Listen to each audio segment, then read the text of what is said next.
नमस्कार मेरी प्यारी लॉयल फैमिली, स्वागत है आपका इस कहानी के पार्ट 2 में। मुझे आशा है कि आप लोगों ने इस कहानी के पार्ट 1 को काफ़ी एंजॉय किया होगा। कहानी को शुरू करने से पहले मेरे उन प्यारे साथियों से हाथ जोड़कर निवेदन है कि अगर आपने पार्ट 1 की कहानी को एंजॉय किया और अभी भी मेरे चैनल को सब्सक्राइब नहीं किए हैं तो आपसे विनती है कि आप भी इस लॉयल फैमिली का हिस्सा बनिए और इस चैनल को सब्सक्राइब करिए। और कहानी में आगे बढ़ने से पहले आपसे एक और रिक्वेस्ट रहेगी कि आपको इस कहानी में कौन कौन सी चीज़ें अच्छी लगी इसके बारे में आप कमेंट बॉक्स में कमेंट जरूर करिएगा और वीडियो को लाइक करना मत भूलिएगा। तो आइए शुरू करते हैं कहानी का पार्ट 2। मेरे फ़ोन से मेरे पापा को कॉल कर पुलिस वालों ने उनको खबर दे दी थी। कुछ समय बाद पुलिस वाले फिर मेरे पास आए। उन्होंने सौरभ के बारे में फिर पूछा। मैं क्या बताता, उनको मुझे एक बात अभी भी खटक रही थी। उसके फ़ोन में सिर्फ और सिर्फ मेरा ही नंबर था और किसी का भी नहीं।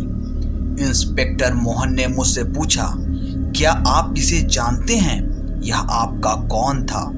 मैंने मोहन जी को बताया कि यह एक मेरा दोस्त है जिसका नाम सौरभ है और यह मुझे सोशल मीडिया अकाउंट पर मिला था, पर आज ही हमारी पहली मुलाकात हुई थी और मैं सिर्फ इतना ही जानता हूँ कि यह कालीचरण नगर में रहता था। जैसा उसने बताया था, उसके पिताजी कोई पोस्ट मास्टर थे। वह अपनी जॉब से रिटायर हो गए थे और इससे ज़्यादा मैं कुछ भी नहीं जानता। उन्होंने सौरभ का सोशल मीडिया अकाउंट चेक किया जो उसके फ़ोन में था। वह अभी भी एक्टिव था, पर इससे कोई भी जानकारी उनके हाथ नहीं लगी। मैंने उनको अमेरिका के दोस्त के बारे में भी बताया, पर उनको सोशल मीडिया अकाउंट पर कोई भी दोस्त नहीं मिला। और तो और सिर्फ सोशल मीडिया अकाउंट पर भी सिर्फ और सिर्फ मेरा ही नाम था, पर मैंने इस बात पर कभी ध्यान नहीं दिया था। उसके सिवा और कोई भी सोशल मीडिया अकाउंट पर उसका कोई दोस्त नहीं था। अब तो मुझे भी बहुत ही अजीब लग रहा था कि उसका मेरे सिवा और कोई भी सोशल मीडिया अकाउंट पर दोस्त क्यों नहीं है। पर मैं ही दोस्त हूँ, क्या ये सब रहस्य लगता है? अब तो मुझे भी बहुत अजीब लग रहा था। सिर्फ उसके फ़ोन में मेरा ही नंबर और सोशल मीडिया पर मैं ही दोस्त हूँ। क्या है ये सब रहस्य सा लगता है, अजीब सा था। सब दिन मैं इसे उधेड़-बुन में लगा रहा। पुलिस ने कालीचरण नगर में उसके बारे में पूछताछ करना स्टार्ट किया और उसके पिताजी के बारे में भी पूछताछ की, पर वहाँ के लोगों ने उसे पहचानने से इनकार कर दिया। उन्होंने कहा, यह लड़का इस मोहल्ले का नहीं है। वहाँ सिर्फ एक ही पोस्ट मास्टर है और उनका कोई सौरभ नाम का बेटा नहीं है। अब तो मुझे और भी बड़ा धक्का लगा कि सौरभ ने मुझसे इतना बड़ा झूठ क्यों बोला। काफ़ी दिनों तक सौरभ के बारे में जानकारी नहीं मिलने पर पुलिस ने मान लिया शायद वो इस शहर का ही ना हो और न ही उनके हाथ कोई जानकारी लगी। कई दिनों तक उसकी बॉडी वहीं मोर्चरी में पड़ी रही। मैंने यह बात डरते हुए अपनी माँ और पिताजी को दोनों को ही बताई और सौरभ की पहचान भी नहीं हो सकी। बॉडी का अब क्रियाकर्म करने का समय आ गया था। पुलिस ने मुझसे पूछा, क्या तुम सौरभ का क्रियाकर्म करना चाहते हो? पापा पुराने ख्यालों के थे, इसीलिए मेरे पिताजी ने इसके लिए अनुमति नहीं दी।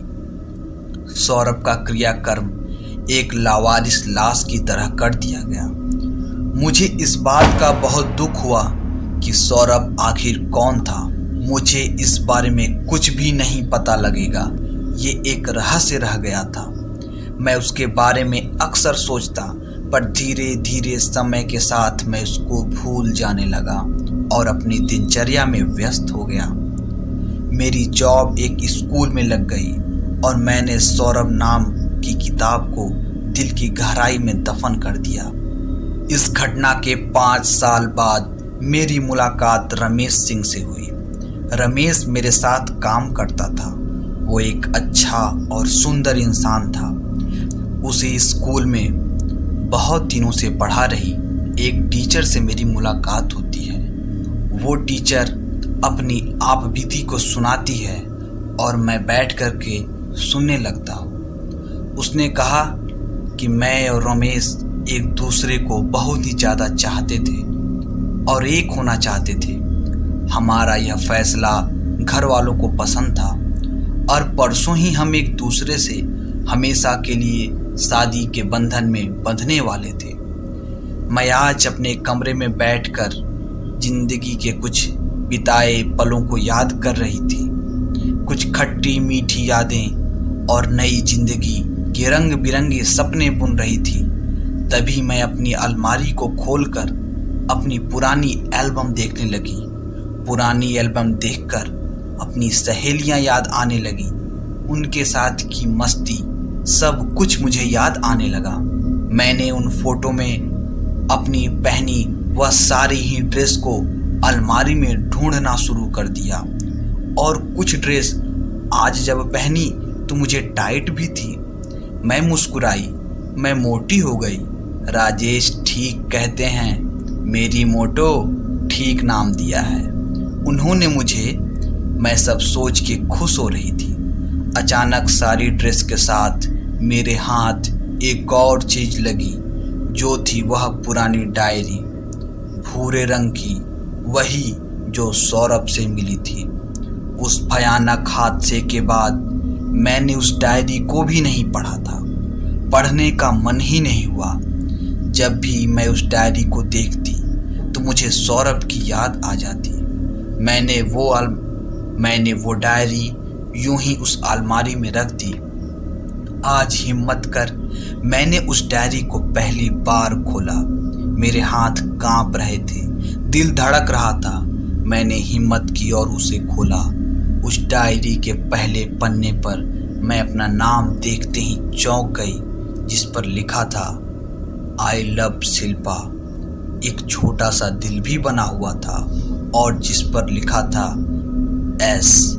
दूसरा पेज पलटने पर मुझे अपनी एक तस्वीर भी बनी हुई दिखाई दी। शायद यह पेंसिल कलर्स से बनाया मेरा स्केच था।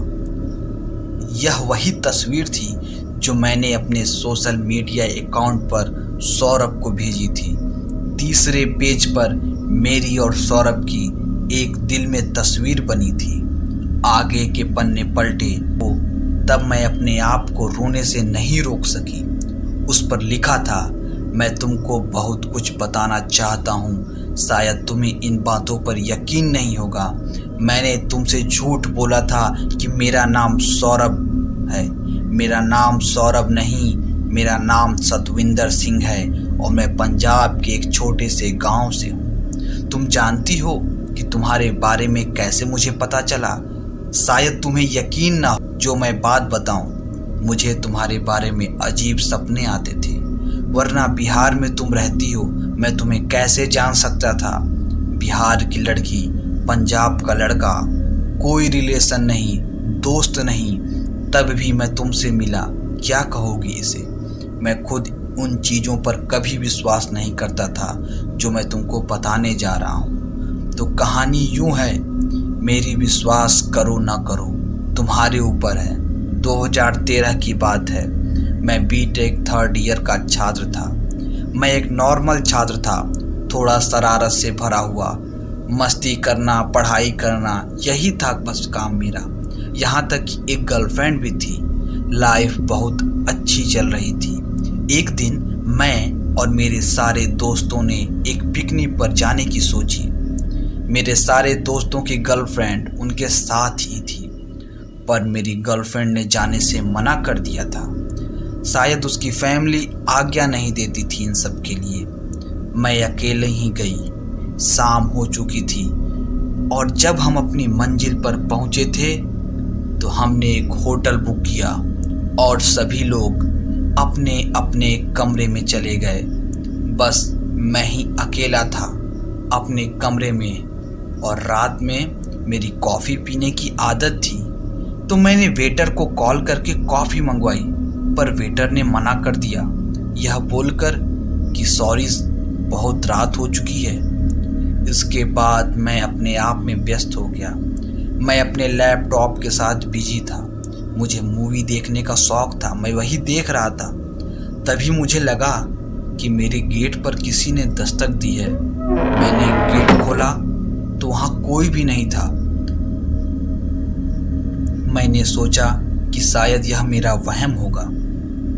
तभी मुझे सामने से आती हुई ऐसा दिखाई दिया कि ऐस मेरे फ्रेंड वरुण की गर्लफ्रेंड थी।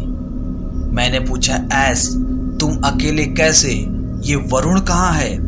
वह मुंह बनाते हुए बोली, सो गया है। और क्या करेगा यार, बहुत बोरिंग इंसान है, पूरी रात का मजा खराब कर दिया। मैंने उसे देखकर मुस्कुरा दिया। उसने बोला कि चलो घूम के आते हैं। शॉर्ट में मुझे लोग सत बोलते थे। मैंने कहा ओके ठीक है। मैं और ऐस बाहर आते हैं यूं ही घूमने के लिए। वो अच्छी लड़की थी। जब वह फर्स्ट ईयर में आई थी हमारे कॉलेज में, तब मैं और वरुण दोनों इसके पीछे पड़े थे, पर उसने वरुण को अपना दोस्त बनाना बेटर समझा क्योंकि वो एक पैसे वाले घर से था। मुझे तो इसका कारण यही लगा कि जब वो गर्लफ्रेंड वरुण की बन गई तब मैं पीछे हट गया, वरना उससे ज़्यादा सुंदर कोई भी लड़की हमारे पूरे कॉलेज में नहीं थी।